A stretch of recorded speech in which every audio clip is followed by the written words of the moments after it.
En dehors de ma surface est le premier podcast où l'on discute foot, voyage, rencontres, expériences de vie avec des acteurs du football. Aujourd'hui, nos invités sont au nombre de 4. Tony Coutron, Lolo Igor, Pacheco et Zezeto. 4 des tout premiers académiciens de l'académie Mimosifcom, créée par Jean-Marc Guillou en 1993. Je les ai rencontrés à Abidjan, chez Tony, en novembre dernier. Ils étaient en train de passer une soirée tous ensemble. Parler des académiciens en Côte d'Ivoire, c'est parler d'eux, de ces joueurs issus de cette première promotion de 27 joueurs, tous recrutés à l'âge de 10-12 ans. De cette promotion sont sortis certains des meilleurs joueurs du pays, comme Yaya Ekolo Touré, Maestro Zokora, Runadine Danjili Piapo. Aujourd'hui, ils forment une vraie famille. Ils nous racontent leur recrutement lors de tournois de quartier, la vie dans l'académie, ainsi que leur relation avec coach Jean-Marc, un vrai père pour chacun d'entre eux. Bonne écoute!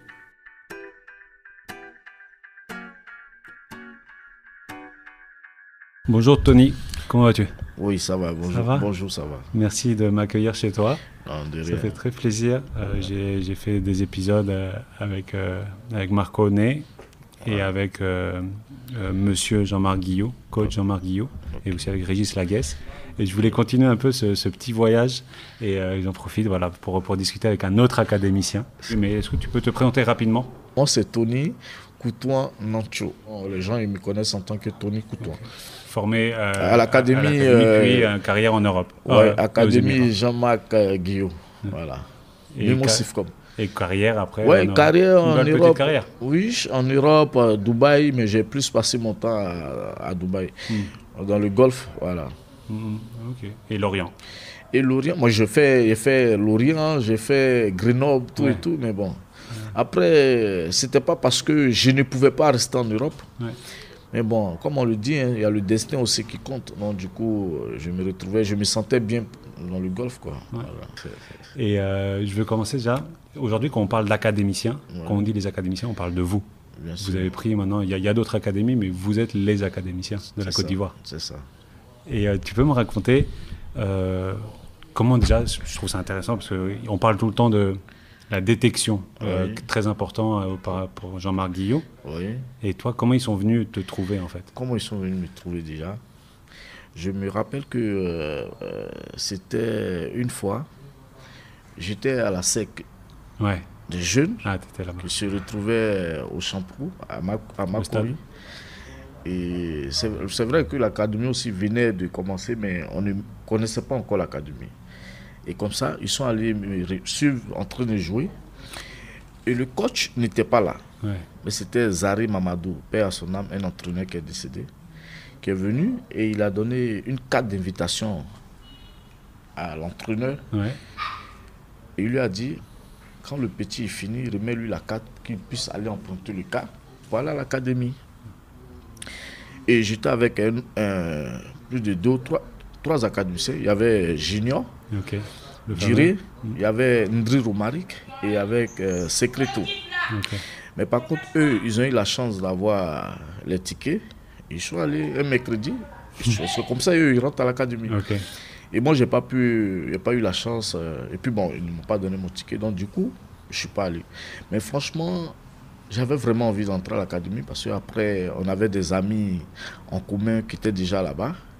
Et la première fois aussi, j'arrive à la SEC, pas à l'académie, et je découvre un coin comme ça. Il me dit, mais putain, il y a un coin qui existe comme ça à Abidjan. Et pourtant, nous, on est dans les quartiers un peu, voilà. Ah ouais, parce que c'est joli. C'est joli.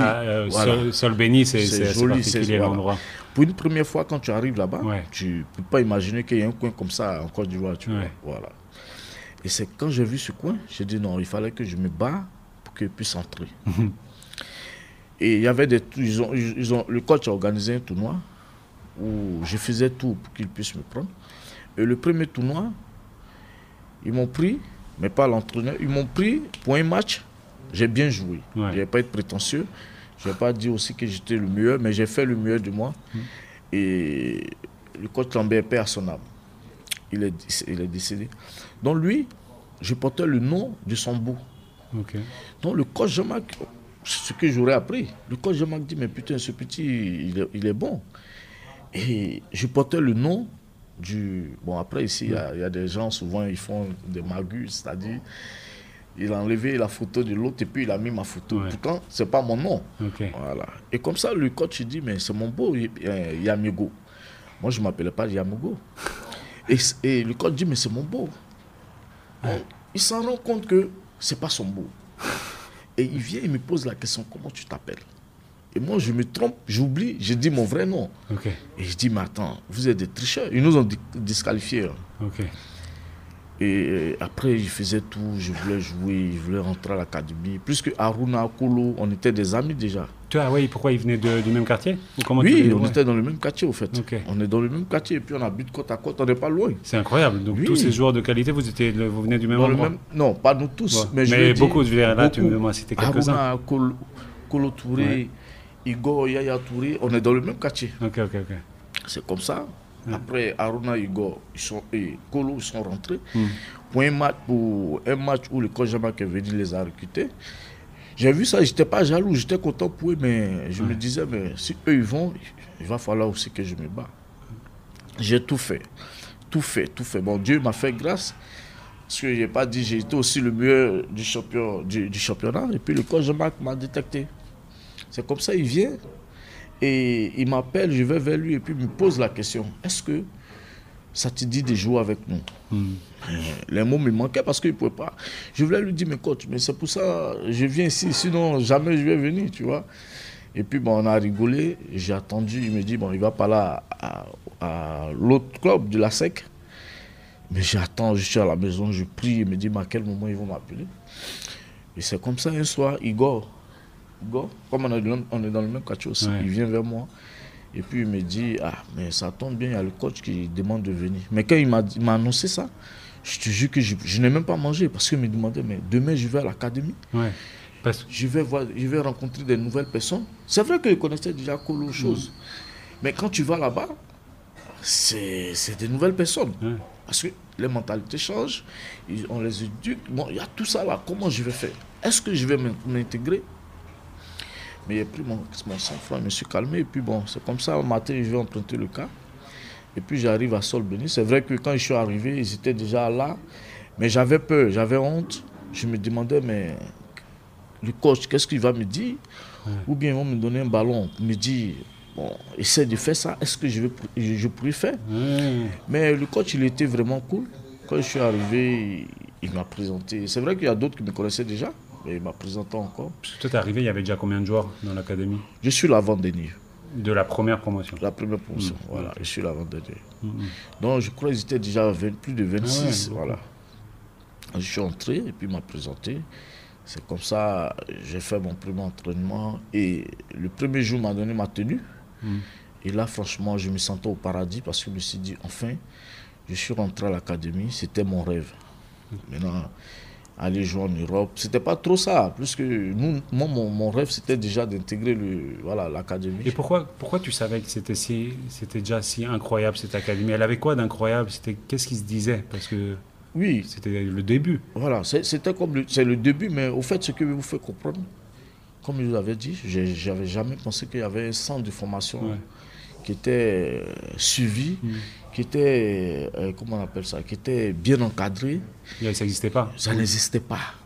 Je ne dis même pas en Côte d'Ivoire, en Afrique. Il y a d'autres qui prenaient des jeunes pour les entraîner, mais ceux-là, on ne va pas les appeler des académiciens, parce que voilà, pour être académicien, il faut vraiment être encadré, il y a des suivis, il y a des trucs.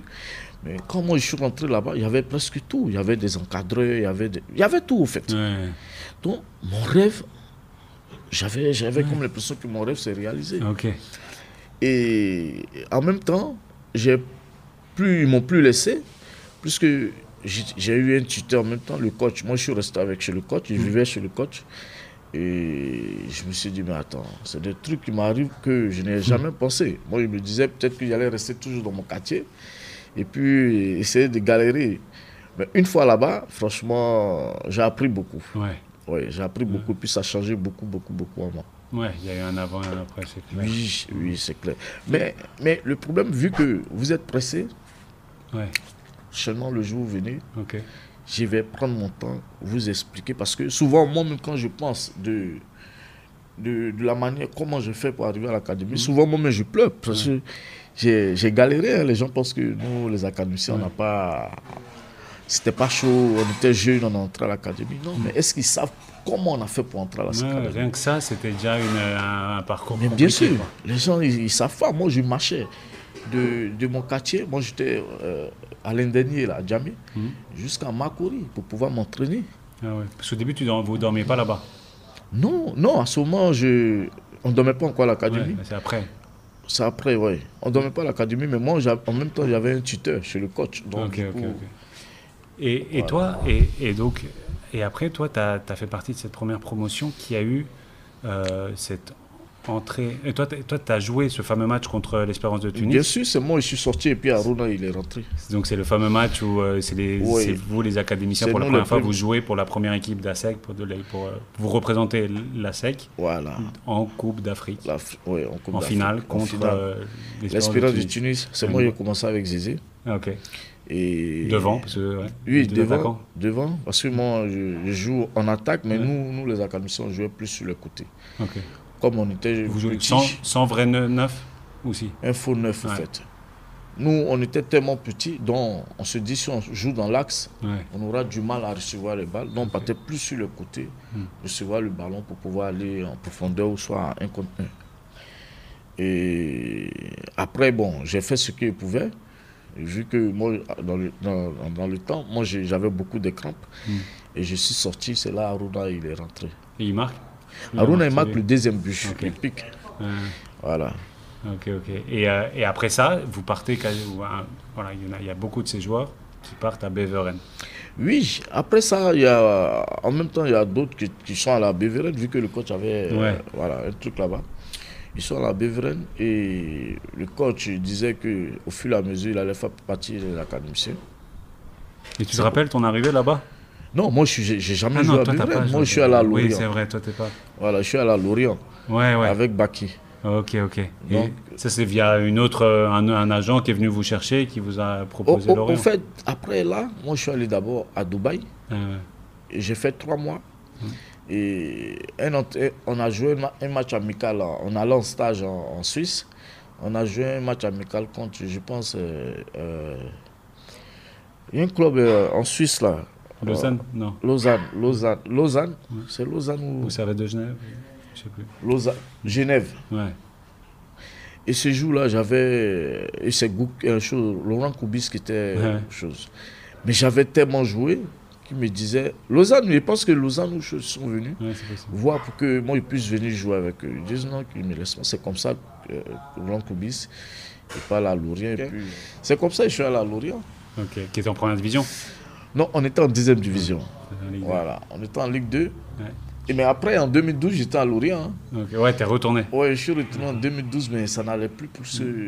J'avais déjà les problèmes au genou.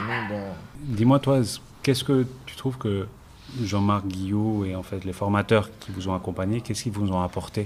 Jean-Marc Guillot, franchement, le coach, c'est le meilleur formateur que moi j'ai connu. Et c'était quoi c'est quoi? Non, il est spécial. Il est spécial. C'est quelqu'un qui a un don. Vous voyez? C'est quelqu'un que je vais toujours respecter jusqu'à ce que je vais mourir. Parce que, bon, c'est vrai qu'aujourd'hui, je suis parti, j'ai connu d'autres formateurs. Mais c'est différent. C'est quelqu'un qui sait parler, c'est quelqu'un qui sait prendre son joueur, c'est quelqu'un qui sait mettre en confiance son joueur. C'est pas quelqu'un qui boude. Hein. Lui, s'il boude, ça peut te dire c'est fini entre vous. C'est-à-dire il va plus jamais chercher à te voir. Et puis bon, tu quittes même l'académie. Donc, lui, il savait ce qu'il voulait. Voilà, il savait. Quelqu'un, et puis il nous apprenait à ne pas mentir, à ne pas voler, tricher, tout ça. Mais c'est des trucs qu'on a pigé parce que le gars, c'est pas un entraîneur, tu as fait quelque chose, puis il va venir, il va te dire non, mais tu m'arrêtes ça, prochainement je te chante. Non, lui si c'est pas bon, il te vit. Donc il y avait un peu une crainte, il faisait peur. On le respectait. Nous, on avait plus peur du coach que le président, Roger. Parce que Roger même ne nous disait rien. C'était plus le coach, le coach qui avait le dernier mot. Hein. Et les valeurs aussi qui vous inculquaient, c'est ça? Oui, bien sûr. C'était lui tout seul qui réfléchissait à tout ça? Non, il était avec le coach, mais c'était lui le patron. Voilà, c'était lui le patron, c'est lui qui donnait des...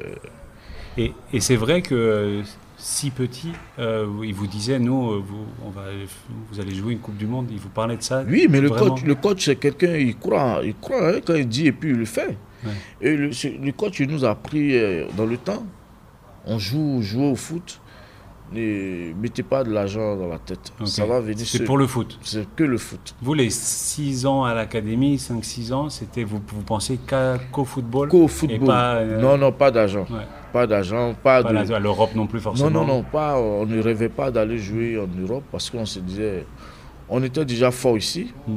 Et tôt ou tard, le coach, il allait nous faire partie. Ouais, vous avez confiance? Oui, on avait confiance parce qu'on n'était pas prétentieux, mais on était sûr de nous, en fait. Ah ouais, oui. Toi, tu te rendais compte que vous étiez fort? Très fort. Tu savais, les gamins aussi, vous saviez? Très fort, très fort. Ça allait vite, c'était quoi? Oui, et je vais vous faire une confidence. Ouais. Il y avait deux groupes. Il y avait Memo Sifcom 1 et Memo Sifcom 2. Et Memo Sifcom 1 et Memo Sifcom 2, quand les deux équipes s'attrapent, celui qui a trop gagné, c'est un but d'écart. Soit 1-0, ou 2-1, ou 2-2, ou chose. Il n'y a jamais 3, il n'y a jamais. Impossible. Pourquoi? Parce qu'on a nous tous, on joue on a la même manière de jouer. Donc si tu perds le ballon, tu es mort. Ouais. Pour rattraper ça, ça va être un problème. Donc on faisait tout à ne pas perdre, mais forcément, c'est le football, tu vas perdre. Donc personne ne pouvait... Franchement, c'était bon. Mais souvent, nous, on parle de ça. On dit notre meilleur moment, c'était quand on était à l'académie. Ce n'est pas aujourd'hui. Aujourd'hui, tu as peut-être tout ce que tu veux, mais tu n'es pas heureux. Là, vous êtes heureux? Oui, on était heureux. Ce n'était pas l'argent. Mais c'était l'amour de chacun, en fait. Voilà. On se réveille le matin. Je sais que je vais voir Marco. Je sais que je vais voir Zizé. Je sais que je vais voir Igor. Je vais voir Aruna. Tu vois? Mais aujourd'hui, là, on ne se voit pas. Non, on ne se voit pas. Mais vous êtes une famille.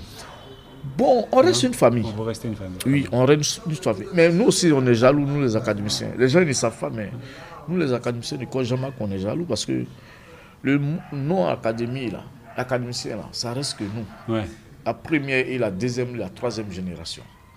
Mais après, quand l'académie s'est cassée avec la SEC, c'est vrai que le coach Jean-Marc a suivi avec Djikano, mais nous, on considère ceux qui étaient à la SEC, là, avec le coach Jean-Marc, que les académiciens. Mais aujourd'hui, ceux qui jouent à la SEC se font appeler des académiciens. Et nous, on n'aime pas. Voilà, on n'aime pas, mais on ne va jamais parler. Sinon, on n'est pas content. Voilà, parce qu'on sait qu'on n'a pas le même football. Ouais.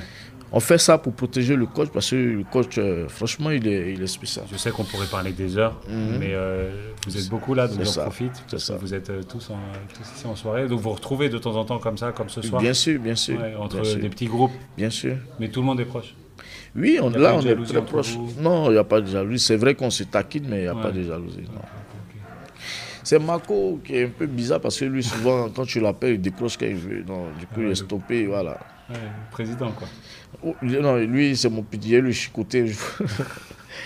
Donc, voilà. Sinon, on se voit, mais il y a d'autres qu'on ne voit pas. Voilà.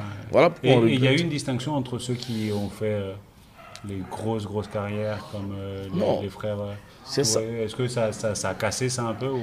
Non, bon, c'est pas parce que ça a cassé, mais aujourd'hui, ils ont une nouvelle manière de vivre.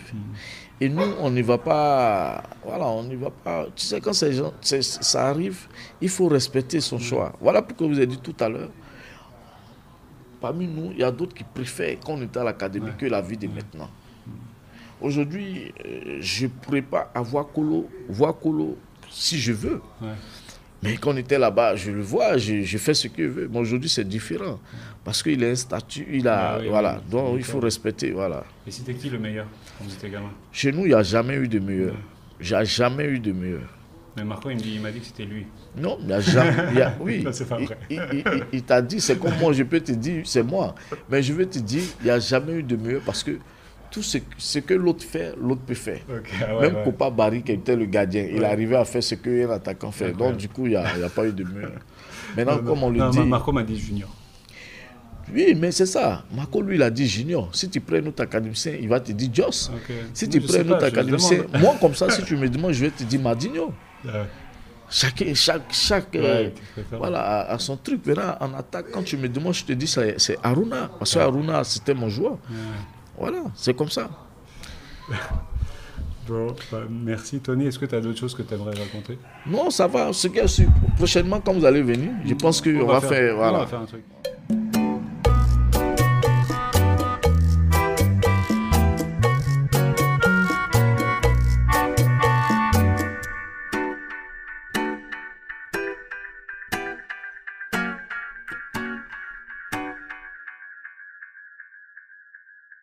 Voilà, j'ai la chance de continuer à faire ma tournée des académiciens. Et là, on est avec Lolo Igor, un joueur formé, un académicien, encore une fois. Quand on parle des académiciens ici en Côte d'Ivoire, on parle que de vous. Il n'y a pas d'autres académiciens que ces 3 premières générations de l'académie avec Jean-Marc Guillot.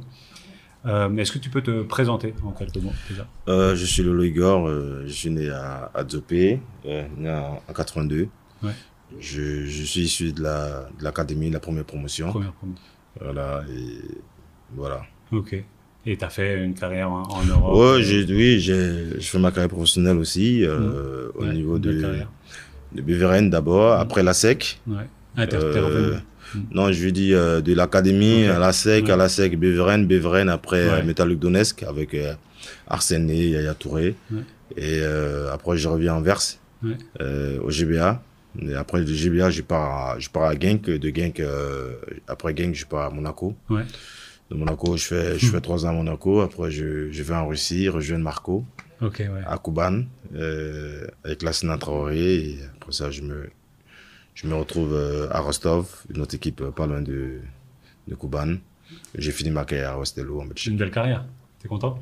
Très, très, très content, même si il y a un peu de regret de certains passages, comme en Ukraine, j'ai pas vraiment aimé les passages. Je pense que j'ai pris un retard quand même de 2-3 ans. Ah ouais. Si je restais encore à Beveren une année, je pense que après c'est le destin, hein. Mais par ma foi et par ce que je voulais dans ma vie, je pense que je suis resté une année encore. Peut-être je partais directement en France. Ouais. C'était ça un peu l'objectif, d'aller directement en France, bien sûr. Et donc maintenant, on va repartir un peu du début et raconte ton premier recrutement. Donc du coup, ton recrutement à l'académie.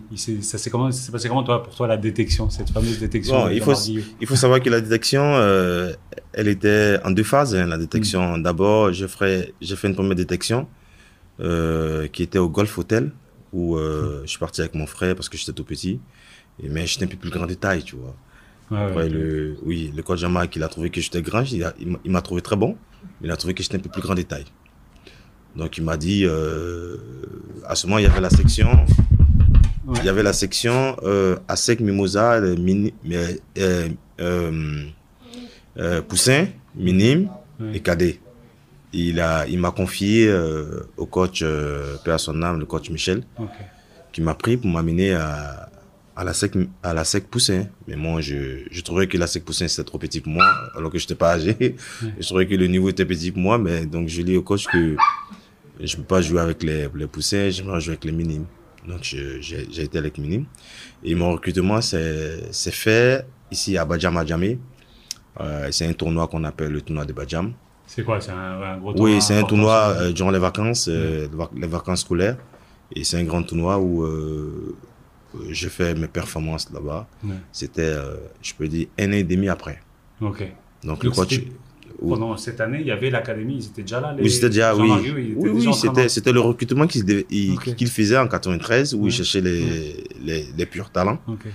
Et moi, j'ai pas été recruté, mais j'ai été confié à la SEC, parce qu'il y avait l'équipe de la SEC. Okay, je comprends. Et j'étais confié à la SEC, et après, on jouait le tournoi au niveau d'Adjamé. On appelle le tournoi de Badjam. Et c'est dans le tournoi de Badjam que j'ai été recruté, et j'étais dans la même équipe que Tony, qui était là tout à l'heure. J'étais dans la même équipe que Tony, et moi j'ai été recruté, et Tony est rentré, je suis rentré 1 mois, 2 mois avant, et lui il est rentré 2 mois après. Ouais, lui il est arrivé dans les derniers de cette première promotion. Oui, les derniers de cette première promotion, effectivement. Ouais.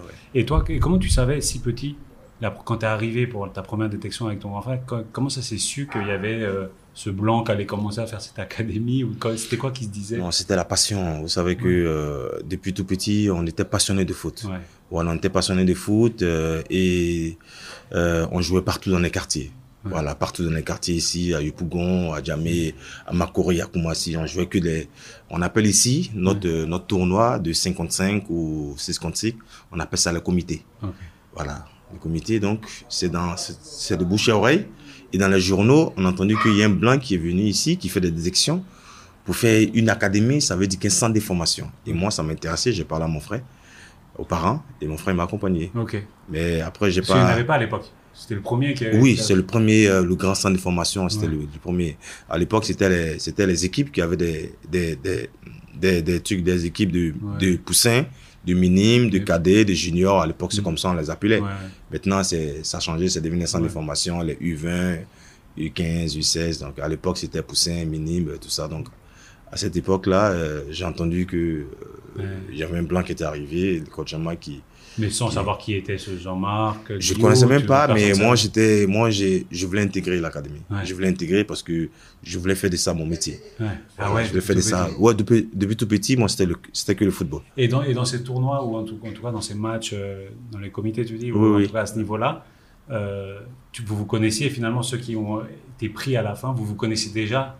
Ça se savait, les meilleurs? Pas tout le monde, tout le monde. Dans le même tournoi, ils avaient recruté Aruna Dendane et Kolo Touré. Et le match où c'était les deux meilleures équipes de ce tournoi-là, j'avais Espoir d'Adjamé où jouait Kolo Touré et Aruna Dendane. Et Tony et moi, on jouait dans notre équipe aussi qui s'appelait le FC Nina. Donc c'était les deux meilleures équipes qui étaient du tournoi. Et vu que Kolo et Aruna jouaient le tournoi, mais ils étaient aussi à l'académie, c'est dans ce tournoi-là qu'on les a recrutés. Donc, ils étaient à l'académie, ils venaient jouer et le coach Jean-Marc est venu, vu que c'était un derby. Ce match-là, c'était un derby, donc il est venu regarder le derby. Je me suis dit, ce jour-là, il faut que je donne tout pour que je puisse rentrer à l'académie. Et puis, t'as bien joué. Dieu a fait les choses. J'ai fait un excellent match parce que c'était moi qui étais le capitaine. J'ai fait un excellent match et puis bon. Ce jour, le coach Lambert, ça veut dire l'agent du coach Jean-Marc qui m'approche et me dit... je peux rentrer, je peux venir le lundi. Il m'a demandé où j'habitais. Je lui ai dit où j'habitais. Il m'a dit OK, il vient voir les parents parce que je rentre à l'académie. C'était une explosion de joie. J'étais tellement heureux. Alors que tu ne savais pas ce qui t'attendait vraiment. Non, on savait déjà parce qu'on partait jouer les matchs amicaux à Solbeni. Avec eux déjà. Qui étaient là-bas depuis combien de temps? On jouait pendant 1 an.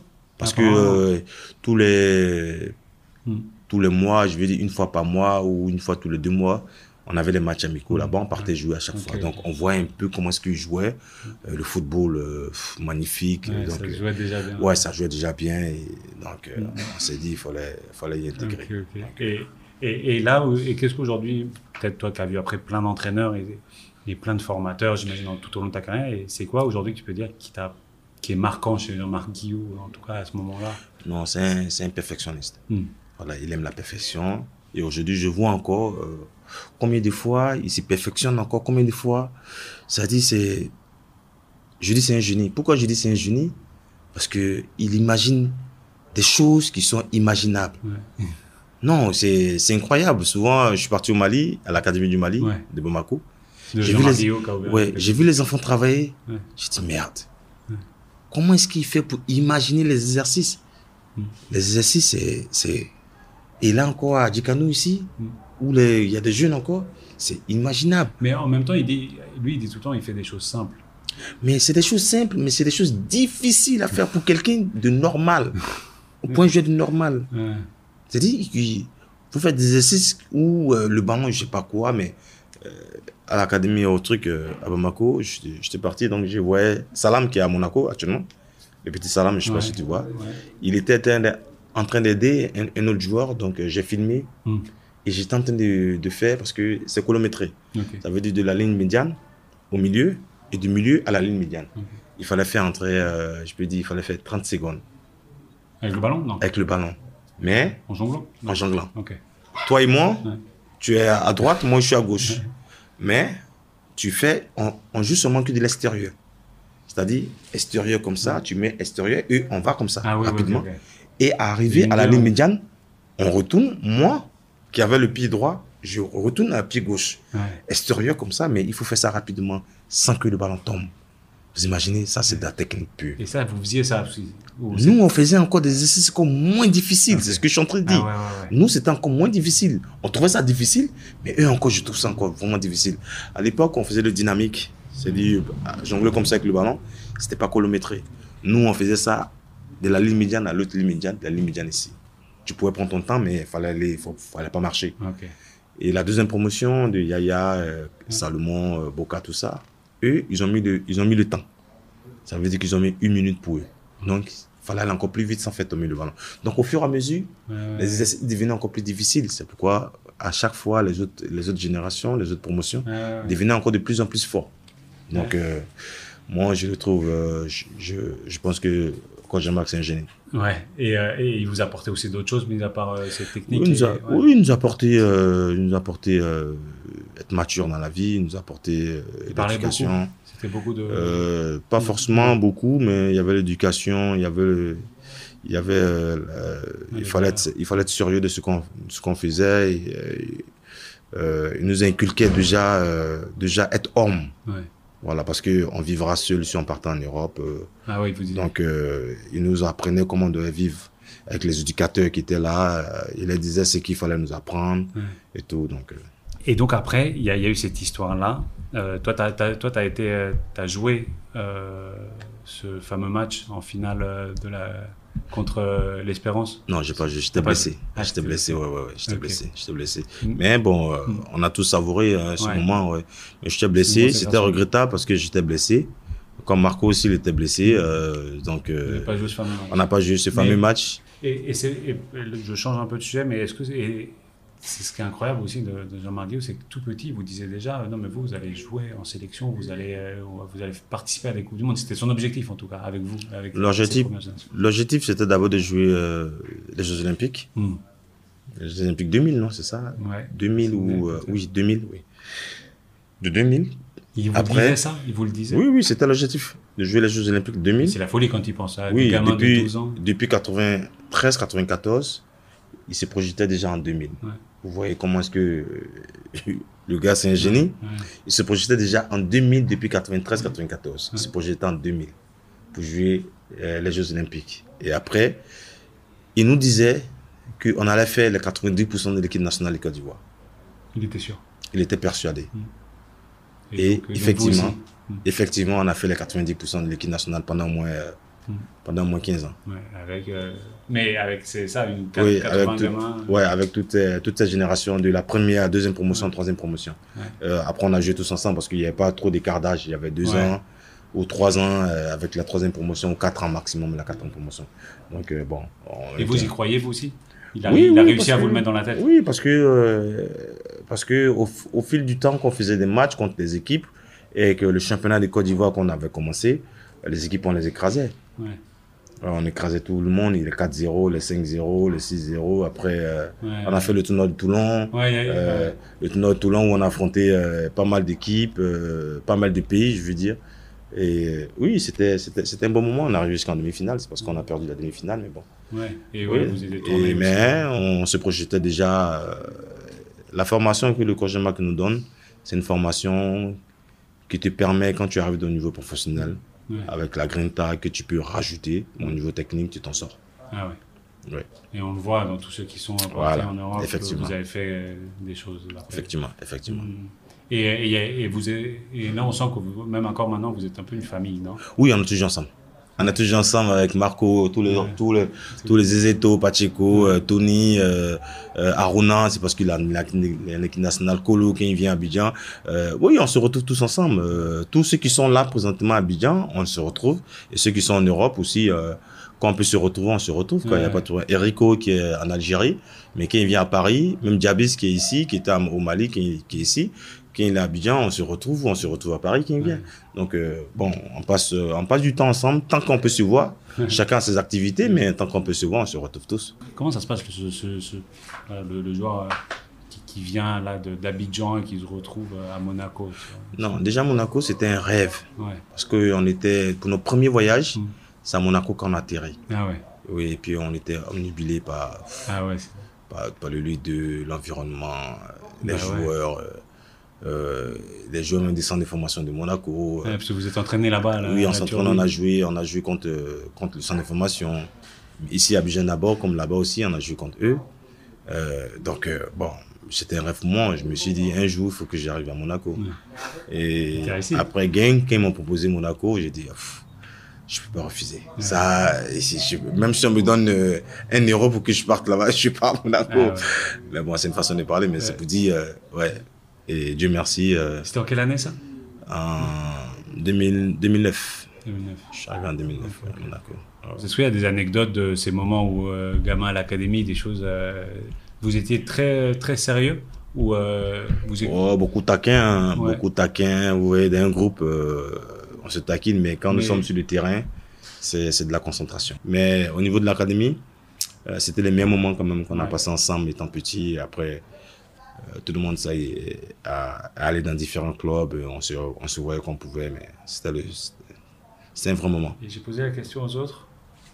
Je te dis pas leur réponse, mais c'était qui pour toi, si petit, c'était qui le meilleur? Tu trouvais toi? Non, moi je ne l'ai jamais caché. Hein. Okay. Je n'ai jamais caché. Étant tout petit, le meilleur au niveau technique, au niveau de jeu, qui était frêle, mais vraiment qui était vraiment tout petit, c'était Marco. Marco, il jouait très bien. C'est un bon joueur. Il est très fort. Mais au fur et à mesure qu'on évoluait et après qu'on arrivait au niveau professionnel, et on a franchi encore des paliers. Celui que je trouvais vraiment très fort, c'était Yaya Touré. Voilà. Parce que j'ai joué avec lui en club, à Beveren. J'ai joué avec lui en Ukraine. Ah ouais, toi, tu t'es vu tout le début, tu étais avec lui. Oui, j'ai joué avec lui en Ukraine. Après, il est parti à Olympiakos, moi je suis revenu en Belgique. On s'est retrouvés encore en équipe nationale. Donc j'ai fait vraiment tout le temps avec lui et je vois son évolution. Et pour moi, c'était le meilleur. C'est pas une surprise qu'il ait fait non, ça? Non, c'est pas une surprise. C'est pas une surprise, Okay.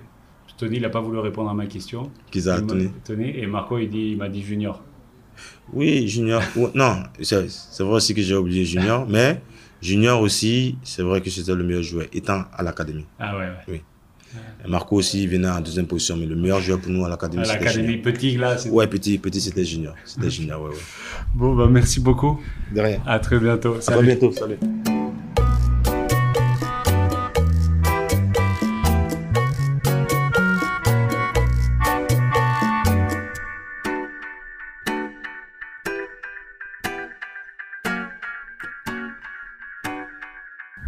Bonjour Pacheco, bonsoir. Bonsoir. Je continue ma petite tournée. J'ai la chance d'être avec plein d'académiciens de l'académie de Jean-Marc Guillou, la vraie, l'unique, la première. En plus, c'est que des gens de la première promotion, donc c'est vraiment les vrais de vrais. Après, est-ce que tu peux commencer par te présenter rapidement? Oui, à l'état civil, c'est Begré Herman, mais je suis connu sous le nom de Pacheco. Voilà. Ok. Pourquoi déjà Pacheco? Pacheco, c'est un surnom que j'ai eu d'abord au quartier, dans les compétitions du quartier. Pendant les vacances scolaires, on participait à des compétitions dans différents quartiers. Communément, on appelle ça les comités. Voilà, donc c'est de là que j'ai commencé. Bon, j'étais très bon. Ouais. J'étais très bon dans les tournois, donc c'est venu comme ça. On m'a dit que quand je dribble, j'ai l'impression de danser, un truc comme ça. Donc, c'est comme ça qu'est venu le surnom Pacheco et ça m'a suivi toute ma carrière. Souvent, c'est ça, les surnoms, ils viennent du football beaucoup ici en Côte d'Ivoire? Non, ça vient un peu de partout, les surnoms. Ça vient de l'inspiration surtout de quelqu'un. Voilà, quelqu'un peut te regarder comme ça et puis dire que bon, c'est à ça que tu ressembles, bien à ce prénom, bien à ce surnom-là que tu ressembles. Et toi, tu ne te rappelles le premier qui t'a dit Pacheco ou non? Bon, je sais que dans l'histoire du foot, il y avait d'autres joueurs qui avaient ce surnom-là. Mais moi, je ne les ai pas connus. Ils n'étaient pas de mon époque aussi. C'est après que j'ai eu l'information comme quoi il y avait tel joueur qui s'appelait Pacheco. Voilà comment est-ce qu'il jouait. Mais pour moi, ça a été un hasard, quoi. Un hasard. Ça m'a suivi. Aujourd'hui, tu es Pacheco. Ça m'a suivi et c'est encore là. Voilà. Même quand après tu as joué en Europe, tu étais Pacheco? Oui, exactement. Même quand j'ai joué en Europe, on m'appelait toujours Pacheco. Voilà. Mais voilà, donc le début... on va repartir du début parce que tout le temps on parle que la base de la formation du système Jean-Marc Guillou, c'est la détection. Il faut travailler avec les meilleurs. Exactement. Il parle tout le temps de ça. Et Et comment toi, t'es arrivé en fait? Comment il t'a sélectionné et voilà, comment t'es arrivé à l'académie en fait? Oui, moi, mon histoire, il y a quand même beaucoup de chance. Et puis, il y a aussi, c'est vrai qu'il y a la qualité d'abord, mais aussi, il y a quand même pas mal de chance. Moi, j'étais celui quand même qui était un peu plus âgé. Ouais. Donc, le coach Jean-Marc, à la base, il hésitait un peu. Est-ce qu'il fallait me prendre et tout? Il hésitait. Et comme il hésitait, il a fait à cause de moi, je dis bien à cause de moi, il a fait à la SEC Espoir. Ils ont fait un petit groupe de bons joueurs et j'ai fait partie de ce groupe-là.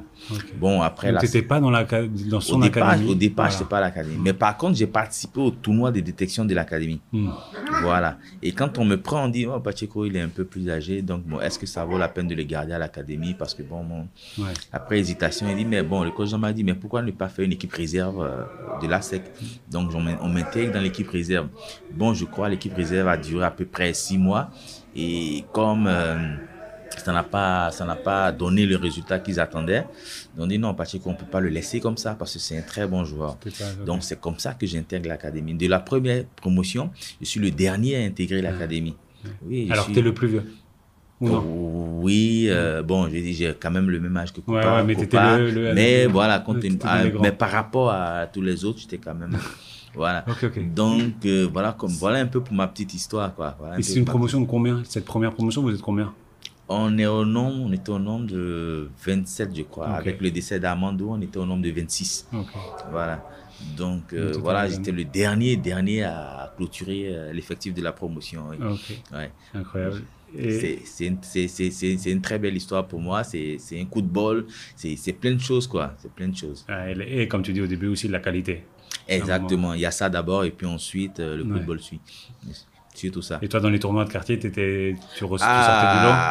Là, j'étais, j'ai envie de dire, j'étais autre chose. Hein. Dans les tournois de quartier, on me connaissait dans pratiquement toutes les communes. À Yopougon, on ne parlait que de moi. J'allais jouer, même à Koumassi, on ne parlait là-bas que de moi. J'allais jouer même à Makori, un peu partout dans les communes. Et ça, ils payaient les gamins qui jouaient un peu? Ceux qui, quand tu gagnais des tournois, c'était un peu... Mais c'est même pas l'argent qui nous motivait. L'argent, c'était rien. Si je vous dis les sommes qu'on nous donnait pour aller jouer, par exemple, moi, quand je vous parle de la commune de Yopougon, j'allais jouer dans la commune de Koumassi. Si on m'a trop donné, c'est 500 francs.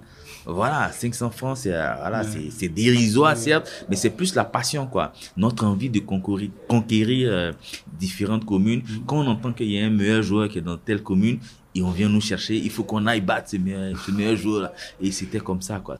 Et il y avait qui d'autre? Il y en avait d'autres de ton quartier de Yopougon qui ont après intégré cette promotion? Oui, pour ceux de Yopougon, certes, il y avait Zokora Maestro, qui brillait aussi à Yopougon. Okay. Il y avait son petit frère aussi, père à son âme, qui est décédé. Il y avait aussi Yapi Yapo aussi, qui était pas mal. Il y avait qui encore? Il y avait aussi, comment il s'appelle? Péjos. Péjos, qui était aussi un très bon joueur, qui brillait aussi à Yopougon. Il y avait même les Tony Coutouin, Igor Lolo, qui n'habitaient pas à Yopougon, mais qui quittaient leurs différentes communes pour venir jouer pour Yopougon. En tout cas, voilà, contre les meilleurs de Yopougon. Donc, ça vous dit combien de fois le football interquartier était vraiment, vraiment riche, quoi. Ça existe encore, ça, aussi fort? Ça existe, mais sous différentes formes. Voilà, ça existe, mais bon, aujourd'hui, c'est plus les stands de formation. Ouais, c'est plus structuré. C'est moins structuré, mais bon, je vais dire... C'est plus les comités, c'est les centres de formation. Il y a beaucoup de centres de formation. Bon, pourquoi? À cause de la venue de l'académie. Donc, il y a beaucoup de personnes, beaucoup de jeunes qui ont voulu faire aussi leur académie. Mais sauf que c'est plus pareil. Donc, aujourd'hui, quand on parle de différents tournois, vous allez voir que c'est les centres de formation de ceci, centres de formation.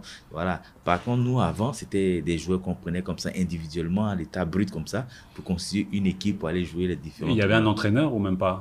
Un peu? Ouais, il y avait. Oui, il faut quand même il faut quand même un maître de cœur. Oui, effectivement, il y avait un maître de cœur, mais bon, voilà. C'était comme ça que ça s'est passé. Et tout d'un coup, ça s'est su qu'il y avait ce blanc qui arrivait, Jean-Marc Guillou, qui ouvrait quelque chose et on en parlait dans les quartiers. Oui. Bon, déjà, il y a le nom de la SEC derrière Jean-Marc Guillou. Il y a le nom de la SEC. C'est le rêve de tout gamin de pouvoir jouer à la SEC. C'était parce que ça a toujours été le club phare. Donc, une fois qu'on dit qu'il y a Jean-Marc Guillou qui arrive pour prendre des joueurs pour pouvoir jouer à la SEC, tout de suite, on a envie. Mais la chose qui nous a le plus attiré attiré vers l'académie même, beaucoup plus de bons joueurs vers l'académie, c'est le fait que Jean-Marc Guillot avait un tournoi qu'il avait organisé à Solbeni. Donc, des différentes communes venaient avec les équipes pour participer au tournoi. Donc, c'est les meilleurs des différentes communes qui participaient. Ouais. Et quand tu arrives, mais je vous dis, on devait peut-être jouer... nous, on venait de Yopougon, la commune de Yopougon, et on devait jouer le samedi. Quand on doit jouer le samedi, mais c'est toute une préparation. Tu dors pratiquement pas tellement, tu es content. Ah, demain, je vais jouer à Solbeni, demain, je vais jouer à Solbeni. Tu dors pratiquement pas, tu es content, tu rêves même de venir jouer. Et quand on arrive, on voyait un petit groupe là, les académiciens, ceux qui étaient déjà à l'académie, on les voyait dans leurs jolies tenues, bien, et puis le football, franchement, j'ai été... et quand j'étais encore adversaire de Mimosifcom, j'étais impressionné. J'étais impressionné par leur technique. Oui, j'étais impressionné. La chose qui m'a vraiment, vraiment marqué, c'est le contrôle de balle, quoi. C'est-à-dire, il reçoit un ballon d'une transversale. Si toi, tu es adversaire, tu ne sais pas si tu dois te livrer ou à reculer. Parce que les contrôles, franchement, c'est la chose qui m'a le plus marqué, quoi, chez mes adversaires du En très peu de mois, parce que toi, tu es arrivé quelques mois après, mais cette différence technique de contrôle, il a réussi à leur inculquer ça en 6 mois ou 1 an maximum. Parce que toi, tu es arrivé combien de temps après les premiers? Moi, je suis arrivé, peut-être, je dirais, 2 ans après. Ah, 2 ans quand même. Ah, ok. 2 ans. Donc, quand je rentre, j'ai un gros retard, en fait. Ouais. Quand j'arrive, j'ai un gros retard que je dois rattraper. Mais comme je l'ai dit, j'avais déjà du potentiel. J'avais du potentiel. Donc, je n'ai pas dit que c'était plus facile pour moi de pouvoir rattraper, mais j'ai pris je me suis dit qu'il fallait que je travaille pour pouvoir arriver quelque part à ce niveau-là. Et l'intégration, elle a été facile ou les autres, là, ils t'ont mis un peu... Oui. Mais les autres, déjà, ils te connaissent. Parce qu'ils ont déjà joué contre toi. Ils te connaissent quand tu es à Yopougon. Ils savent qui tu es à Yopougon. Donc, l'intégration se fait facilement, quoi. Et quand tu dois être sélectionné comme ça, déjà, c'est eux-mêmes, les académiciens, en fait, qui disent « Ah, le coach Jean-Marc va prendre celui-là, va prendre tel. » Et c'est comme ça. Même moi, quand je dois rentrer, c'est comme ça.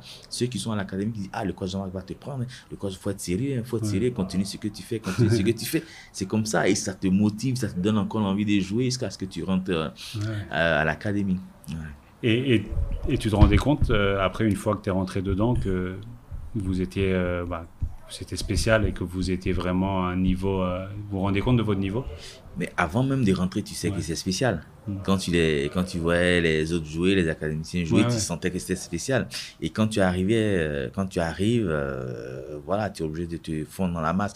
Mais je vais dire, on le sentait parce que les adversaires contre lesquels on jouait étaient morphologiquement plus grands que nous.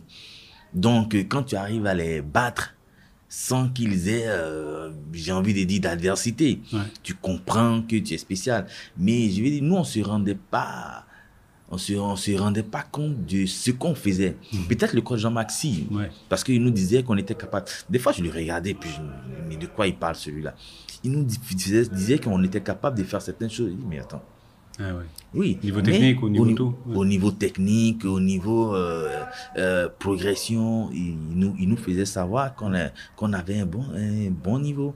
On avait un bon niveau. Mais quand on bat les adversaires de plus costauds que nous, on comprend que vraiment on a quelque chose, quoi. On a vraiment quelque chose. Mais de là à croire plus loin que tu vas devenir professionnel et tout, bon, tu ne sais pas, mais tu sais qu'il y a une différence. Et lui, il vous parlait, il vous motivait comment? Oui, lui, il nous motivait, il croyait, sa foi était grande, hein. Il était vraiment grande, il croyait. Des fois, il disait à certains, ouais, vous pouvez jouer à Barcelone, vous pouvez jouer en tel club, des trucs comme ça. Je dis, regarde, Barcelone, mais attends, mais effectivement, il croyait en sa chose, il croyait en ce qu'il faisait. Et il nous a mis sur le chemin pour qu'on puisse avoir au moins une petite carrière professionnelle, quoi, je veux dire. Bah ouais, toi, tu as fait après une carrière, tu es parti à Beveren comme beaucoup. Exactement. C'était ta porte d'entrée à l'Europe. Oui, ça a été... vas-y, pardon. Ça a été ma porte d'entrée à l'Europe. Après Beveren, je suis parti, j'ai fait un bref passage à Tours. Et puis après, je suis parti à Rodez. Voilà, c'est là-bas que j'ai contracté ma blessure et puis j'ai pas pu reprendre la suite de ma carrière. Toi? J'ai eu une blessure des ligaments croisés. Voilà, en plein championnat, j'ai eu une blessure des ligaments croisés. Bon, ma rééducation s'est pas bien faite, j'ai pas pu me remettre. J'ai vraiment pas pu me remettre, malheureusement. Mais est-ce qu'aujourd'hui, vous êtes tellement unique que pour toi, votre groupe, quand par exemple un des académiciens, si on prend l'exemple de Yaya Touré, gagne une Ligue des Champions, est-ce que vous vous dites que c'est une victoire un peu collective? Bien sûr que c'est une victoire collective, c'est une victoire collective. Moi, je suis le premier supporter de n'importe quel académicien qui joue, je sais pas, dans n'importe quel endroit. Voilà, même de Bamako, même des trucs. Moi, je suis supporter de n'importe quelle académie. Quand je vois un académicien jouer, je suis à fond derrière lui. Dans mes prières, dans ma foi, je suis content de voir. Parce que je me dis... je sais pas, c'est pas de la solidarité pour être solidaire avec parce qu'il est académicien, mais je me dis, j'ai vécu, entre guillemets, presque son histoire, ce qu'il a vécu et tout. Ouais, donc pour moi, je suis fier de ce que le coach Jean-Marc fait et continue de faire. Je suis fier de ça. Moi, c'est une victoire sur l'idée de la formation. Voilà, que la bonne formation peut permettre de faire sortir des grands champions. Ouais. C'est une victoire. Je pense que c'est une vérité, quoi. C'est une vérité. Et vous inculquez beaucoup les valeurs. Pour lui, c'était important. Les valeurs hors football aussi, non? J'ai l'impression que lui, c'était plus qu'un entraîneur, plus qu'un éducateur. Oui, il nous inculquait quand même beaucoup de valeurs. On avait quand même pas mal de valeurs quand on était à l'académie qu'il fallait respecter. Voilà, parce que pour lui, en fait, le plus important, c'était qu'on devienne des hommes. Il nous le disait tout le temps. Voilà, on ne doit pas être seulement que des footballeurs. On doit être capable de pouvoir assumer beaucoup plus de responsabilités quand on allait grandir. Et puis, voilà, vivre de ce qu'on a choisi comme métier. Et il ne faudrait pas que ce qu'on va gagner ou bien ce qu'on devient nous fait perdre la tête. Aujourd'hui, quand je regarde quand même de tous les académiciens qu'il a eu à former, j'ai pas un mauvais exemple, quoi. Pas un mauvais exemple de la vie, des trucs comme ça, quoi. Donc, je vais dire que ce qu'il a eu à nous dire comme inculqué comme valeur, je vais dire que ça a porté ses fruits, quoi. Après aussi, il vous a martelé ça pendant des années. Il nous a martelé ça non seulement pendant des années, et puis il avait son binôme pour nous le rappeler à chaque fois. Je parle toujours de lui, Coach Lambert, qui a été quand même, vers son homme qui est décédé, mais qui a été quand même un pion très, très, très important pour la première promotion, pour ce qu'on est devenu, pour ce qu'on a été et tout. Lui, tu es sur le terrain? C'était un entraîneur ou c'était plus Il était partout. Okay. Si j'ai dit qu'il était sur le terrain, c'est que je limite. C'est monsieur couteau suisse, quoi. Okay. Si tu as besoin de, je sais pas quoi, à n'importe quelle heure, c'est le coach Lambert. Ouais. Des fois, il était médecin, des fois, il était cuisinier, il était coach, il était enseignant, il était papa, il était au four et au moulin, il était partout. Il a donné sa vie pour vous. C'était le mot passionné même n'a pas un petit pour dire ce qu'il ressentait pour le foot, c'est qu'il vivait le foot. Ouais. Il vivait le foot. Le coach Jean-Marc a été, j'ai envie de dire, béni, gracié de l'avoir à ses côtés. Parce qu'il a... C'est un duo, en fait. Oui. Pour toi, à l'époque, quand vous étiez petit, c'était qui pour toi le meilleur? Waouh. T'es pas obligé, il y en a qui n'en ont pas répondu, je préfère te dire. Il y en a qui... Non. Est-ce que toi, t'en avais un où tu disais, lui, quand même, il est spécial? C'était... Non, je vois pas. Ouais. Je vois pas, parce que c'était des styles différents, des niveaux différents, des postes différents. Si je dois sortir comme ça, quelqu'un vraiment dit non, je vois pas. Mais vous étiez un vrai collectif, une vraie famille. Ouais. Il n'y avait pas trop d'individualité, non? Non, il n'y avait pas trop d'individualité. On était, j'ai envie de dire, de vrais gamins. Avec toute la naïveté que ça comporte, l'insouciance, voilà, tout que ça comporte et tout. C'était... Le coach Jean-Marc avait l'habitude de nous dire, par exemple, que profitez de ces moments-là. Je vous envie, en fait. Il dit, j'aurais bien voulu vivre l'aventure que vous vivez, là. Mais je ne me rendais pas compte. C'est des années après que je comprends pourquoi il disait ça. Mais quand je regarde en arrière, mais c'est les meilleurs moments de ma vie, quoi. Voilà, l'insouciance, on vient, on joue au foot, on prend du plaisir, du bonheur, voilà, c'est tout un bonheur, c'est toute une joie. Voilà, il Il nous arrive même des fois quand on rentre le week-end, on est pressé que le début de semaine arrive. Tellement on veut retrouver les copains, jouer au football, s'amuser, rigoler, s'embêter, se taquiner, se chamailler et tout. Mais c'était tout un bonheur quoi, qu'on prenait à être ensemble. Et ça, il y avait toujours ce bonheur quand vous êtes arrivé à Beveren, ou justement c'est le début un peu où vous sortiez de chez de Beveren, c'est devenu autre chose. C'est devenu plus individuel. Parce que le truc, c'est quoi? C'est qu'en Beveren, c'était plusieurs, comment je vais dire, promotions. Ouais, vagues de personnes qui sont arrivées. Vous n'êtes pas tous arrivés en même temps. Voilà, il y avait la 3e promotion qui était là, il y avait la 2e promotion qui était là, il y avait la première. C'était un mélange. Or, il n'y avait pas trop de complicité comme il y avait seulement avec le groupe de la première promotion et ainsi de suite, quoi. Mais ce mélange-là, après, bon, c'est devenu que chacun vivait, c'était maintenant un truc de famille, chacun vivait avec sa famille, c'était plus pareil.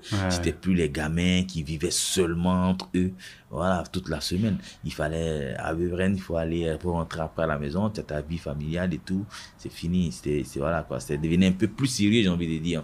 C'était devenu un peu plus sérieux. Et à Beveren, ils arrivaient beaucoup, vous êtes arrivés avec vos copines ou vos femmes, ou non, quand même pas tout de suite? Oui, non. Très vite, il y a eu non, il y a d'autres qui sont venus qui ont fait venir après leurs copines.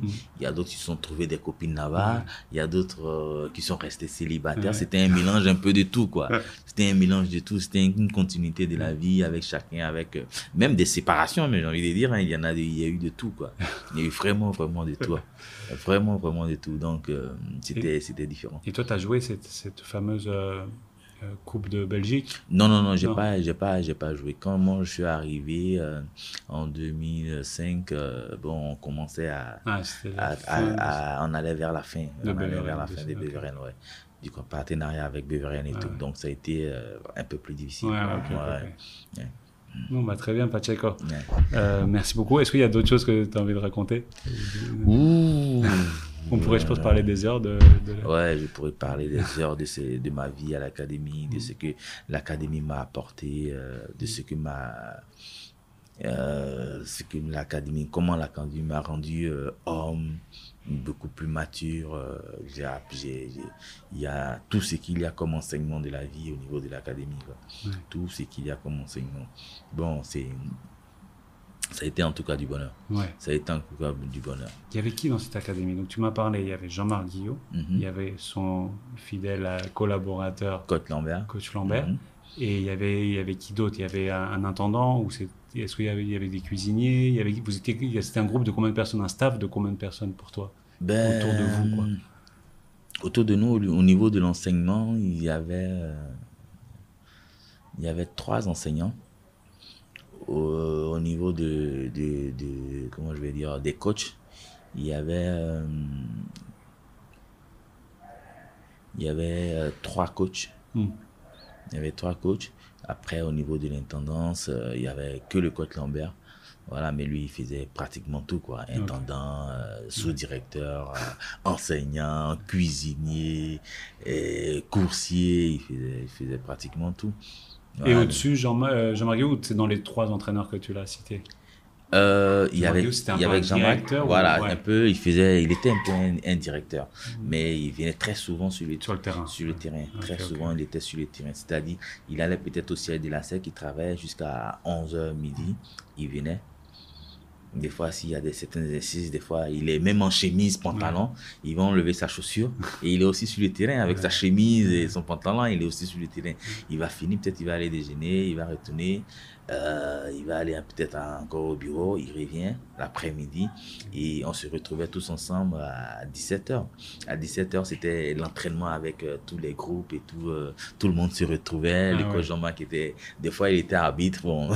Et puis, c'était le bon foot, quoi, l'adversité, celui qui gagne pas.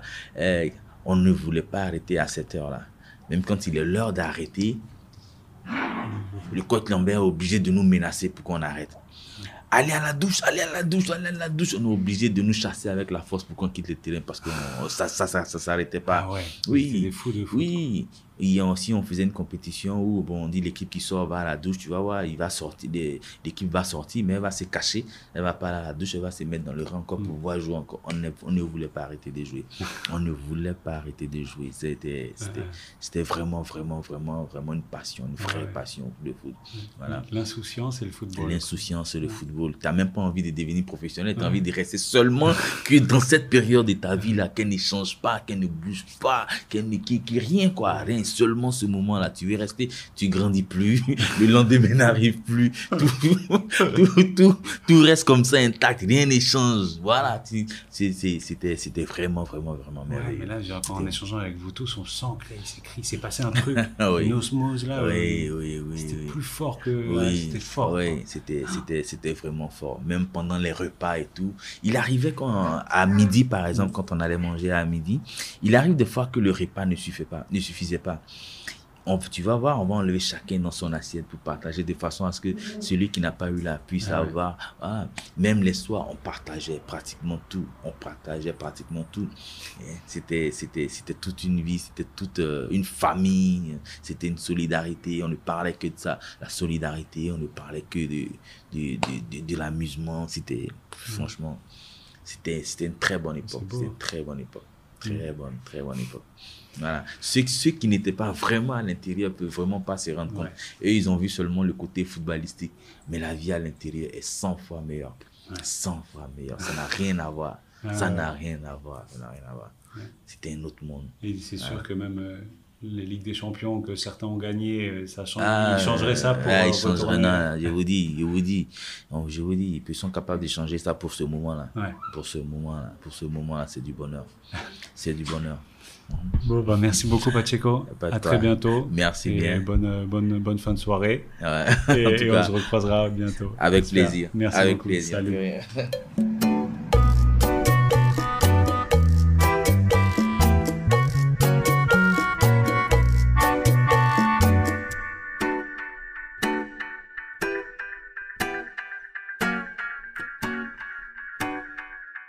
Voilà, je continue ce tour des académiciens, des vrais académiciens, parce que c'est la première promotion de la première académie de Jean-Marc Guillot. Donc vous êtes les vrais. Exactement. Et je fais partie des premiers. Des premiers. L'un des premiers à rentrer à l'académie. Ok. C'est qui le premier? Non, vous êtes un petit groupe? Non, on était un petit groupe, on était 6. Ok. Il y avait Marco, moi, il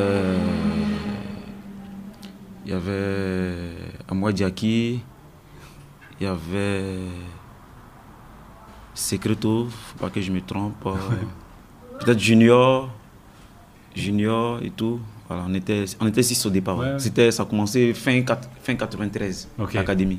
Après les autres, ils ont intégré au fur et à mesure. Tout.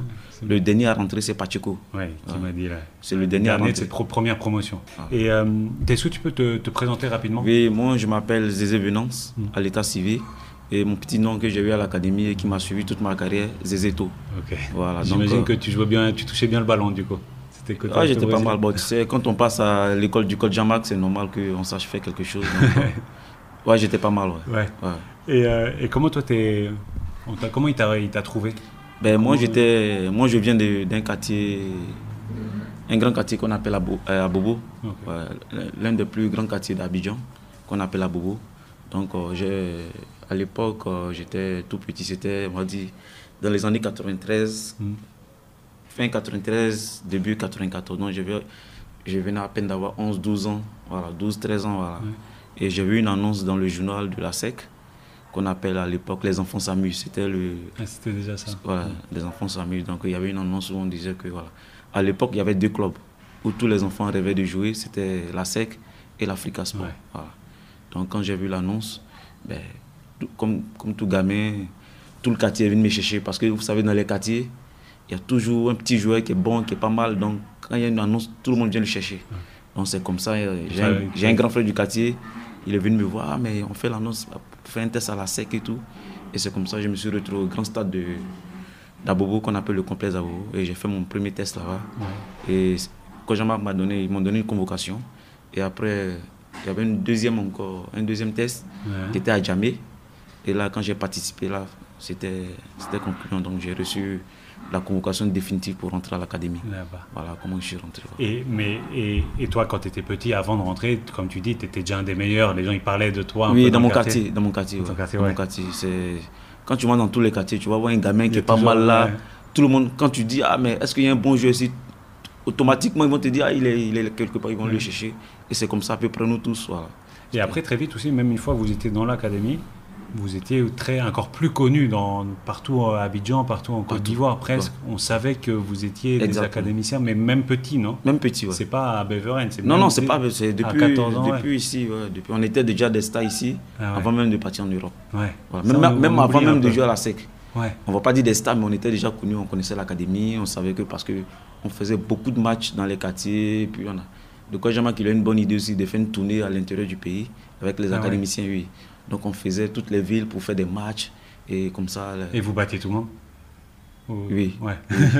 Et des scores. Dans les procès, c'est des scores de handball ou je sais pas, voilà. On gagnait des 10-0, mais souvent on jouait sans gardien. On n'avait pas de gardien.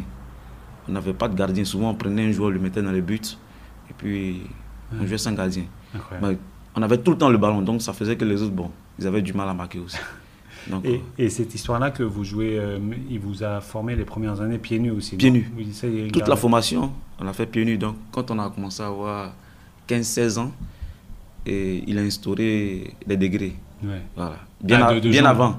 Des jongles, des trucs pour travailler beaucoup de la technique. Ouais. Donc, il fallait avoir le degré. On avait 3 degrés. Il fallait avoir le 3e degré pour avoir les chaussures. Okay. Donc, si tu n'avais pas le 3e degré, tu n'avais pas droit aux chaussures. Et on sait qui est le premier qui a eu droit, tu te rappelles? Bon, je ne vais pas mentir, mais franchement, je pense que, si je ne me trompe pas, ça doit être Junior. Ah ouais. Parce que lui, il était vraiment fort dans ce genre de trucs. Voilà. C'était les plus techniques en fait. Junior, il y avait Junior, Marco, voilà. Eux, c'était vraiment les... Ils savaient, voilà. Après, les autres ont suivi au fur et à mesure. Voilà. Et toi, comment tu as vécu, t'avais quoi comme relation avec Jean-Marc Guillou, ou en tout cas, moi, en fait, quand nous, on rentre à l'académie, on a eu la chance, Marco et moi. Ouais. Voilà, Marco et moi. Et depuis, on avait 13 ans. On a été adoptés par l'école Jean-Marc, avec à l'époque sa femme qu'on appelle Julie Tadei, comme nous on appelle affectueusement Mafitini, qui est notre mère aujourd'hui, Marco et moi, qui nous a adoptés, qui nous a pris directement. Donc, pendant toute notre enfance, on est resté là-bas de 12 ans jusqu'à ce qu'on parte en Europe. Ouais. Donc, on a vécu avec elle. Famille. Voilà. Donc, on a vécu avec Marco et moi. Ouais. On est pratiquement des frères. Okay, voilà, parce que voilà. Et puis, on a continué jusqu'à aujourd'hui. On a gardé les liens. Donc, on est. Voilà. Et ça créait pas... Non, ça se savait que vous étiez plus proche d'eux. Non, ça changeait quelque chose dans l'académie. Ça changeait rien parce qu'on ne mettait pas de différence. Ouais, voilà. Et le coach Jean-Marc, il n'a jamais mis de différence. Il était même encore plus sévère avec nous qu'avec les autres. Ouais. Parce que nous, quand on ne faisait pas quelque chose qui n'était pas bon, il nous tapait là-dessus.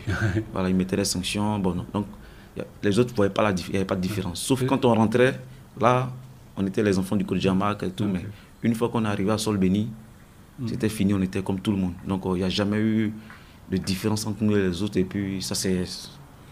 Ils vont vous le dire tous, il n'y a jamais eu de différence. Mais ils savaient qu'on était chez le coach Jean-Marc. Et puis, le coach Jean-Marc aussi, il avait instauré le tennis-ballon. Donc, on faisait des tournois. Et le champion venait passer les week-ends chez le coach Jean-Marc avec nous, aux 2 plateaux. Okay, parce que c'était une belle maison. 2 plateaux, voilà, c'est un quartier UP d'Abidjan. Donc, voilà, là-bas, c'est des milliardaires, des gens de l'Orient qui habitaient là-bas.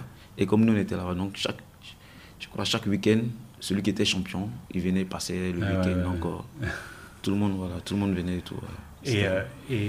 Et donc vous, c'était incroyable quand même de venir de quartier d'Abidjan, loin de Sol Béni, et de vivre là et d'être là. C'était comme un rêve aussi, tout petit. Oui, c'était un rêve parce qu'on a rêvé que de jouer au football.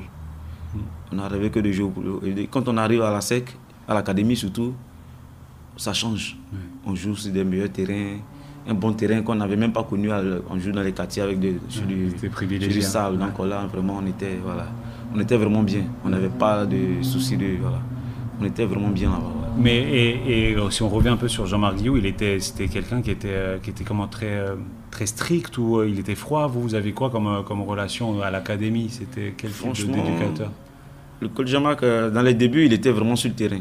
Il était vraiment sur le terrain parce qu'à l'époque aussi, il avait Si je ne me trompe pas, à l'époque, il n'avait pas encore 50 ans. Ouais, donc il était encore, grand joueur, hein, Jean-Marc Guillaume. Super joueur, super joueur. Parce que quand on s'entraînait avec lui, on voyait la différence tout de suite. Il avait des touches de balle vraiment techniques. On a même, en fait, il nous a appris ce qu'il connaissait. Ouais. Mais nous, on a amélioré peut-être un peu plus parce que voilà. Ouais. Et puis, il nous a toujours dit que son rêve, c'était d'entraîner les gamins. Parce qu'il a été entraîneur, vous savez aussi, professionnel. Ouais. Il était entraîneur, joueur en Suisse et tout, mais il n'a jamais aimé. Et là, quand il entraîne des jeunes, parce qu'apprendre aux jeunes, c'est plus intéressant que quand tu prends des gens déjà qui sont déjà matures, c'est difficile. Ouais. Donc là, on a bien travaillé avec lui et il nous a bien appris plein de choses. C'était pas que sur le terrain. Même à l'école et tout, on apprenait le football aussi. On parlait de football, okay. On faisait des cours sur le football, on apprenait les règles, c'est comme ça, tout ça on a appris. Okay. Voilà. Une culture tactique aussi. Tactique et tout, voilà. Ouais. Mais c'était beaucoup basé sur la technique, beaucoup de ballons. Vous savez, après, bon, comme on est en Afrique, comme on dit toujours, c'est toujours. Mais sinon, ce que le Barça faisait avec Messi en 2006, nous on le faisait déjà en 96. Donc, le tiki-taka. Tiki-taka, nous on le faisait déjà, mais peut-être que si on était en Europe, ils allaient encore mieux parler de nous. Ouais. Mais vous savez, quand on est en Afrique, bon, c'est très difficile, la communication, les informations, mais on le faisait déjà. Ouais. Donc, voilà. Et complètement, peut-être même précurseur dans le monde, mais en Afrique, c'est sûr que vous étiez les seuls à faire ça, ou en tout cas en Côte d'Ivoire, vous étiez les seuls à avoir une académie, à faire ce style de travail. Après notre académie, vous avez vu que tout le monde a commencé à faire des académies un peu partout dans le monde et tout, à former des joueurs. En fait, c'est nous, on a fait... C'est nous, on a comment on dit ça? Ouais, vous étiez précurseurs. Voilà, on était les précurseurs, voilà, exactement. Voilà. Et vous avez... et toi, tu étais particulièrement connu aussi, non? Après... Oui, je faisais partie... Bon, je ne dirais pas le meilleur, mais je faisais partie, vous savez, dans un groupe toujours, il y a quelqu'un toujours qui sort un peu du lot, mais ça ne veut pas dire que c'est lui le meilleur. Mais bon, après, vous savez, j'avais quelque chose, peut-être que... Voilà. Donc, quand on parlait de toi. Voilà, on parlait de moi. Quand on est sorti, il n'y avait que moi, voilà, mais sinon... On avait tous le même niveau. Ouais. Voilà. Mais dans le grand public, c'était Zézeto. Exactement. Et toi, après, tu as joué un peu à la SEC? J'ai joué 2 ans à la SEC, 2 ans et demi. Tu as marqué beaucoup de buts. Beaucoup de buts, ouais. J'ai joué 2 ans à la SEC. J'ai gagné la Coupe d'Afrique. Ouais, la Super Coupe. Voilà, la fameuse Super Coupe. Voilà. L'Espérance. J'ai été champion 2 fois. Tu as marqué ce jour-là contre l'Espérance? Oui, j'ai marqué 2 buts. On a gagné 3-1. J'ai marqué 2 buts. Aruna a marqué 1 but. Aruna Denane. Ouais. J'ai marqué le premier. Aruna, il marque le deuxième. Et je marque le troisième. C'était la première fois que le grand public pouvait voir ce match-là. Exactement. C'est ce match qui nous montre au grand public, et puis partout dans le monde aussi. Parce qu'à l'époque aussi, il y a, je crois, comment on appelait, Stade 2, je crois. Il y a la télé, avec Dominique Leglou, tout ça. Ils sont venus, ils étaient là le jour de la finale. Ils ont filmé, ils ont même fait un reportage sur nous avant le match et tout. Et voilà, et vous étiez sûr que vous pouviez gagner? Bon, je ne dirais pas sûr, mais on était assez confiants. On était assez confiants parce que vous savez, le football, ça ne ment pas souvent aussi. Quand des gamins ont grandi tous ensemble, ils ont fait on se connaissait pratiquement, on n'avait pas besoin de parler sur le terrain, on savait déjà. Ouais. Quand l'autre a le ballon, quand il fait un geste, tu sais ce qu'il va faire. Donc, là, vous aviez 17 ans, 17, 18. Le plus âgé, c'était Copa, il devait avoir 20 ans, 21 ans. Sinon, les autres, c'était 16 ans, 17 ans, 18 ans. Incroyable. Le plus jeune, c'était Madinho, il devait avoir à l'époque 15-16 ans. Il jouait? Ouais. Il était titulaire, ouais. Incroyable. Il a commencé le match. Ouais. C'était le plus jeune, il devait avoir 15-16 ans. Voilà. Mais c'est clair que c'est unique au monde ce que vous avez vécu. Oui. C'est ce que je dis, c'est unique, mais vous savez, comme je dis toujours en Afrique, si c'était en Europe qu'on avait fait ça, je pense qu'on allait rentrer dans le record Guinness, comme on dit. Oui, parce que c'est déjà jamais vu. Bah ouais. Des gamins qui quittent au centre, qui jouent contre une équipe qui vient pratiquement la moitié des joueurs qui viennent de la Coupe du Monde 98 et qui avait fait une bonne campagne en plus, les Tunisiens. Et la moitié de ces joueurs-là jouaient à l'Espérance de Tunis. Le gardien Chekro, il faisait partie des meilleurs gardiens d'Afrique. Il y avait des milieux de terrain qui étaient pratiquement les meilleurs joueurs d'Afrique. Ils venaient de gagner la Coupe d'Afrique. Et nous, on les a battus, on les a baladés. 3-1, c'était du jamais vu. C'était du jamais vu. Tu regardes ce match des fois? J'ai le match dans ma tête, mais j'ai le match aussi à la maison. Mais c'est un match qu'on ne peut jamais oublier parce que c'est ce qui nous ouvre les portes au monde. Au monde entier. Parce que là, si on rate, on ne sait pas qu'est-ce que chacun de nous allait devenir. Aujourd'hui, si on connaît Gervinho, Yaya Touré, c'est nous On a ouvert ces portes-là. C'est ça. Voilà. Parce que peut-être qu'après Beveren ne se fait pas si vous n'avez pas ça. Beveren ne se fait pas parce que déjà, quand on passe cette étape-là, après le coach Jean-Marc, c'est un visionnaire aussi. C'est bon, ça passe. Il a compris que voilà, ces joueurs étaient. Voilà. Donc il fallait qu'il trouve un moyen pour nous faire partir en Europe. Ça. Parce que voilà, c'était difficile à l'époque. C'est pas comme aujourd'hui où il y a 2 joueurs qui tapent dans un ballon net, ils vont signer au Barça. Parce qu'à l'époque, il y avait tellement de grands joueurs que c'était difficile même de. Nous-mêmes, on était bons, mais on ne s'imaginait même pas un jour aller au Barça. C'était même pas possible à l'époque. Donc le fait d'aller en Europe, passer par Beveren. Vous avez vu, Yaya, il a trimé avant de. Yaya, il était à Beveren, il est parti en Ukraine. Après, il s'est retrouvé à Monaco. Et après au Barça. Donc, avec Olympiakos aussi. Olympiakos, voilà, exactement. Et tout. Donc, vous avez vu tout le chemin qu'on a parcouru. Pourquoi beaucoup de joueurs d'entre vous sont partis en Ukraine? Tu sais, il y en a beaucoup qui, non, c'est un peu de coïncidence, ou il y avait quelqu'un qui aimait bien le style des joueurs Non, à l'époque, on était à Beveren. Parce que la majorité des joueurs venaient de Beveren et partaient en Ukraine. Parce qu'on avait fait 2 saisons. Après, le coach Jean-Marc, il a commencé à avoir des problèmes en Belgique là-bas. Parce qu'il n'était pas le seul actionnaire. Vous savez aussi, bon, on arrive en Belgique. Beveren, c'est pas une grande ville, hein, c'est un petit village. Et vous voyez, dans une équipe, il y a au moins 11 Noirs qui jouent. Bon, c'est pas tout le monde qui va aimer aussi, même si on faisait du beau jeu. Mais c'était difficile. Vous le sentiez, vous? Oui, on le sentait aussi. On le sentait aussi. C'est pas forcément bien accueilli. Oui, parce qu'on le voit dans les matchs. Parce qu'on faisait des matchs, on parlait jamais de nous. On faisait des... Mais quand on nous battait, c'était... Mais on le sentait. Mais en même temps, ils nous aimaient aussi. Mais bon, on comprenait aussi, voilà. Donc on venait prendre la place des jeunes aussi là-bas. C'était pas facile pour eux. Voilà, donc... un peu parachuté comme ça aussi. Donc après, ils ont voilà, après ça crée des problèmes et tout ça. Après, il n'y avait pas de résultat aussi, à un moment donné aussi. Et puis bon, voilà. Et après, vous arrivez en finale de Coupe de Belgique. Coupe de Belgique. Après, moi, je suis parti. Toi, t'as pas fait ça? Après, moi, je suis parti. Moi, j'ai fait 2 ans à Beveren. Après, j'ai signé à la Gantoise. J'ai signé à la Gantoise. Après, ceux qui sont venus, la deuxième promotion, il y avait Boca Atu et Lolo Igor, les Pacheco, tout ça, ils sont venus après. Marco, tout ça, il est venu. Toi, tu étais déjà parti. Moi, j'étais déjà parti. Tu n'as pas fait la finale? Non, moi, j'étais pas là. Non, moi, je suis parti après. Et tu en penses quoi de ta carrière quand tu revois maintenant? Non, en fait, vous savez, comme on dit toujours, on aurait dû faire mieux, ça c'est sûr. Mais après, je suis assez satisfait parce que je n'ai jamais imaginé, en étant dans mon abobo, dans mon quartier là-bas, où je n'ai jamais imaginé même aller en Europe et tout jouer. Mais bon, voilà, les potes, on a profité. Et je suis en Ukraine. J'ai joué la Coupe d'Europe aussi avec mon équipe, la Kakov. On a joué la Coupe d'Europe, j'ai joué contre Everton, Sampdoria, tout ça. Donc, voilà, j'ai fait ce que je pouvais. Et on va dire que c'était mon destin aussi. Voilà. Après, je ne regrette rien. Parce que je pense qu'il y en a même qui n'ont pas mieux fait que moi. Donc, voilà. En tout cas, je suis assez satisfait. Mais on aurait dû faire mieux. Parce qu'après, toi, tu as joué en Finlande. Après, je suis allé en Finlande. Longtemps, j'ai joué 5 ans. T'aimais bien? C'était cool. C'est comment un Ivoirien en Finlande? Vous savez, il n'y a pas beaucoup de noms là-bas aussi. Donc, c'était bien accueilli. Super. Les Finlandais, franchement, je ne vais pas mentir, mais j'étais vraiment bien. Mais sauf que le championnat, c'était pas le top. Mais c'était bien. Mais je suis allé en Finlande, j'avais déjà 29 ans. Tu as déjà fait une belle carrière. Et toi, quand tu voyais les autres, quand tu vois les autres ou ceux qui gagnent des Ligues des Champions, est-ce que tu sens que tu fais partie...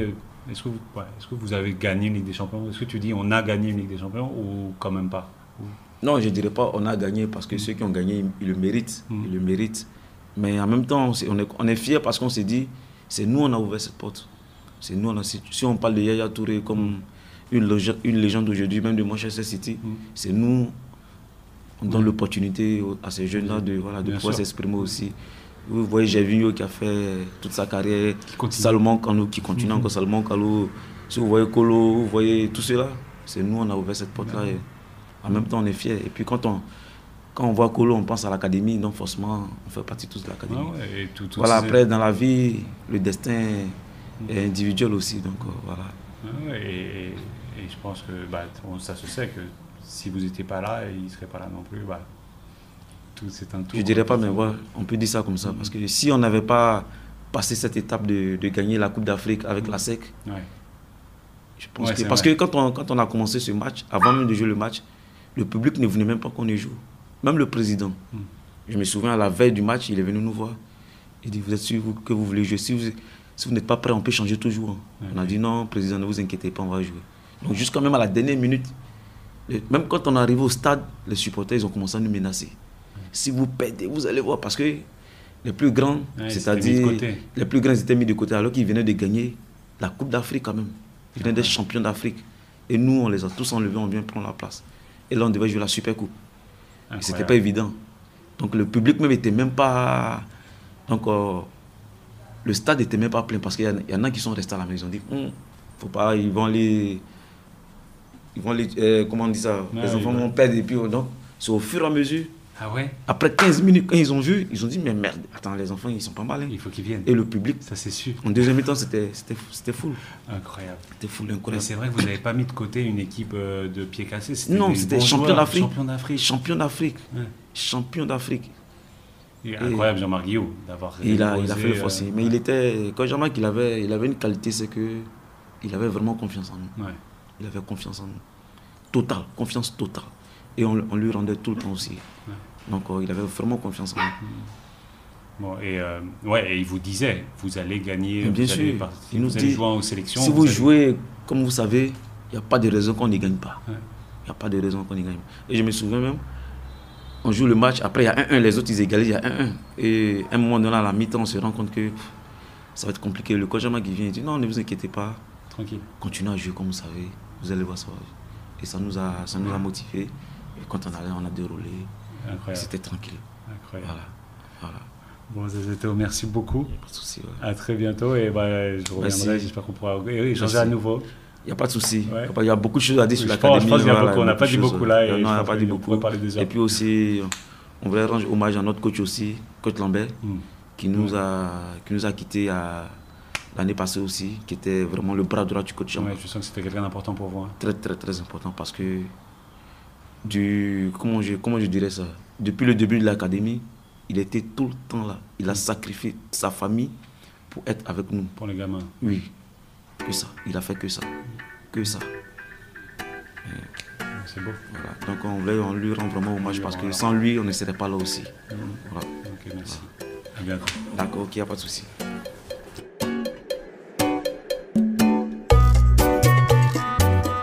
Merci Tony, Igor, Pacheco et Zézeto pour ces échanges et pour nous avoir raconté l'intérieur de la légende Jean-Marc Guillot. On sent que vous formez une vraie famille. Voilà, vous venez d'écouter le 55e épisode de En dehors de ma surface. Hâte de vous faire découvrir le prochain épisode qui nous fera encore voyager. À bientôt!